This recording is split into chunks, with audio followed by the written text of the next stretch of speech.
Agora, quanto ao fato da reconstituição, a reconstituição é feita para esclarecer se as provas se encaixam na dinâmica do crime ou se o depoimento se encaixa na dinâmica do crime? Se as provas e os depoimentos. Certo. Se tudo aquilo que foi apurado na investigação bate com aquilo que numa dinâmica aconteceu. Sim, então tem uma conclusão. Vocês tiveram acesso à conclusão Ainda dessa não. reconstituição? Ainda não. Ainda não, por quê? Porque no relatório final do delegado de polícia, quando ele manda esse inquérito para o promotor, ele faz até menção e diz, postula-se por um prazo para que posteriormente eu possa enviar o relatório referente à reprodução simulada dos fatos. Então esse inquérito policial ele foi finalizado, porque tinha um prazo, foi remetido para o Ministério Público para que o Ministério Público pudesse fazer a denúncia em relação a ele, só que agora o promotor ainda espera o laudo e a conclusão da reconstituição do crime, que o delegado ainda não enviou para o Ministério Público, não está encartado no processo ainda, por isso é que nós não temos acesso a isso. Eu acho que isso poderia, essas críticas, elas poderiam ter sido evitadas. Né? Com certeza. Poderiam ter sido evitadas. E aí as pessoas ficam me perguntando, mas por que criticar tanto? Esse é seu papel? É o meu papel defender a família. E eu não entrei... Lógico que a gente nunca sai de casa para brigar com ninguém. A gente sai para trabalhar. Sim. Só que num determinado momento, eu disse para a família, nós vamos junto até o fim. Tenha que brigar com quem for. Com quem for. Ninguém vai ficar dizendo para mim o que eu posso, o que eu não posso falar. Nunca ofendi ninguém, nunca xinguei ninguém. Eu estou fazendo críticas em relação ao trabalho deles, um trabalho que eu considero mal feito. Eu tenho todo o direito de criticar. Sim. Eu tenho o direito de criticar, ainda que eu não fosse o advogado da família. Como cidadão, eu teria direito de criticar. Exatamente. Tá entendendo? Porque assim, eu acho também. o delegado em nenhum momento chamou assim, uma falta de empatia muito grande. Acho muito triste isso, sabe? Uma família passando por uma tragédia como essa, você vê que não teve um acolhimento. Lógico, eu volto a dizer, a lei não exige nada, a lei não obriga que o delegado tenha empatia pelas pessoas, mas poxa, né, não custa. No dia da reconstituição, Giovana, se tivesse chamado e tivesse explicado, eu seria o primeiro a falar, olha, eu não vou falar sobre isso, a autoridade policial me deu a informação de que esse local já passou pela reconstituição, vamos esperar o laudo, porque já foi, mas foi feito num outro momento, tá tudo certo, tá? Mas naquele momento só tinha críticas para falar. Porque simplesmente eles sumiram. Largou todo mundo lá e acabou. Como assim? Acabou? Nossa, já coisa esquisita, não, né? muito esquisita, muito. Mas muito. E ainda em relação à reconstituição, se, por exemplo, a conclusão for que não se aplica, eles não conseguiram incluir ali na dinâmica do crime as provas que encontraram. Não sei, de repente não é uma conclusão que não se encaixa na dinâmica do crime. Terá que ter uma nova reconstituição ou não? Não farão uma nova reconstituição. Não farão. Então pode ser que essa... Eles simplesmente fizeram essa reconstituição, vão fazer um laudo que não vai corroborar, que não vai se encaixar com aquilo que foi investigado, porque eles acreditam que o Maico agiu sozinho. Resumidamente, o que vai acontecer agora? Essa reconstituição ela não surtiu efeito algum. O Maico vai responder pelo feminicídio, pelo sequestro, pela fraude processual, por ter lavado o crime, tudo isso sozinho. Talvez apareça um terceiro, essa pessoa que teve o DNA encontrado no carro, esse terceiro, quando eu falo terceiro, não é o Michael, a segunda e terceira pessoa, terceira no modo genérico de dizer. Sim.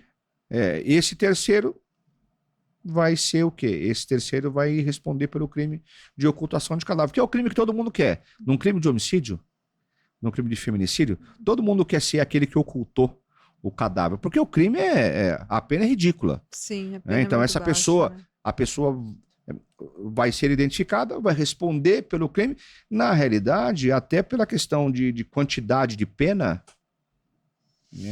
talvez essa pessoa nem vá responder um processo. Vai ser feito uma transação penal, um acordo de não persecução penal, salvo engano, porque a pena é muito baixa.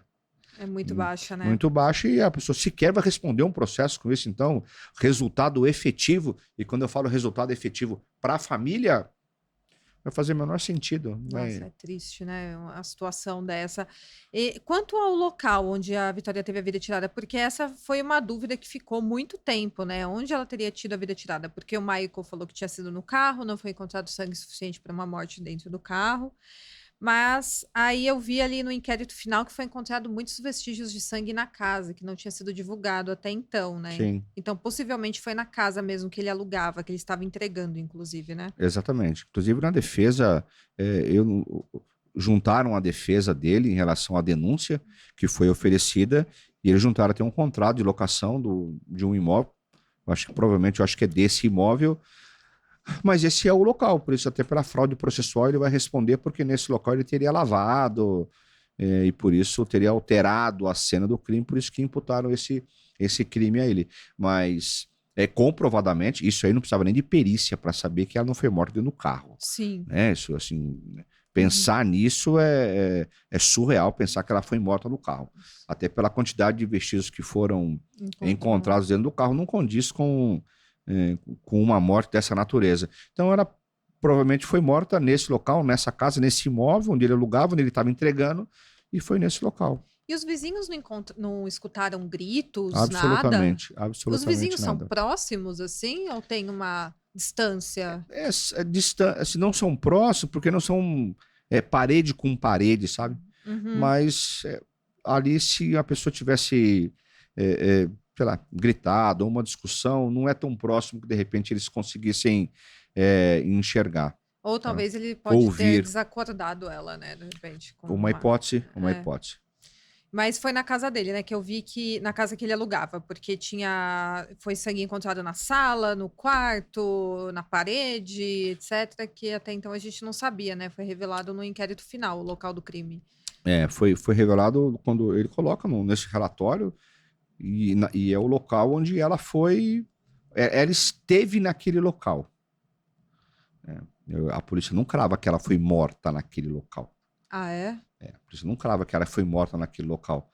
Por quê? Porque ele pode ter tirado a vida dela em outro lugar e estar com ele alguns vestígios de sangue, de repente ele deixar naquele local, de chegar, de encostar, tinha um pouco de sangue no batente. Então, mas não tem comprovadamente ali foi. Na realidade, assim, tudo vai ficar na questão de uma suposição. Supostamente ela foi arrebatada em tal lugar. Supostamente ela foi morta em tal local. Supostamente ele teria dopado ela. Tudo. Supostamente ele teria abusado dela sexualmente. Tudo são suposições. O que a título de processo é muito frágil. Sim. Você falar essa palavra supostamente dentro de um processo é todo em benefício a ele. Todo em benefício a ele. Nesse momento não é em dúbio pró-societá, não é em dúbio, não é a favor da sociedade, é a favor do réu, inclusive do júri. Sim, é por isso que eu te perguntei do júri, porque tem a presunção de inocência, né? Se não tem certeza do que aconteceu. Assim, as provas hoje mostram que ela esteve no carro dele. Mostra o sangue. Tem o DNA dela lá, né? Tem o DNA dela lá. Então, tem sangue também dela, né? Então tem o carro, você tem a casa. Então eu não vejo problemas na condenação. Certo. Não vejo problemas na condenação. Agora, se eu disser para você que essas provas elas são 100% certas de que ele vai ser condenado, é até difícil de dizer. Porque no júri você tem pessoas que tem graus de conhecimento diversificados. Uhum. Você pode ter uma pessoa com doutorado, você pode ter uma pessoa com ensino fundamental. E a defesa vai estar lá para colocar dúvidas na investigação. Vai ser o ponto principal da defesa. Eu sempre analiso, quando estou num caso em relação como assistente de acusação, eu penso, se eu fosse o advogado dele, o que eu faria? Sim. Eu me coloco no outro lugar. Porque por muitas vezes, na minha profissão, eu também estou do outro lado. Sim. Então, assim, eu fico pensando que a defesa dele no júri vai plantar Isso, tão somente isso, a dúvida. Para dizer aos jurados que, na dúvida, os senhores têm que absolver. Então, era isso que eu estava pensando, exatamente na questão da presunção de inocência, de não ter certeza, pode colocar o Michael, de repente foi coagido a entrar no carro por essa outra pessoa que o DNA tá lá, enfim.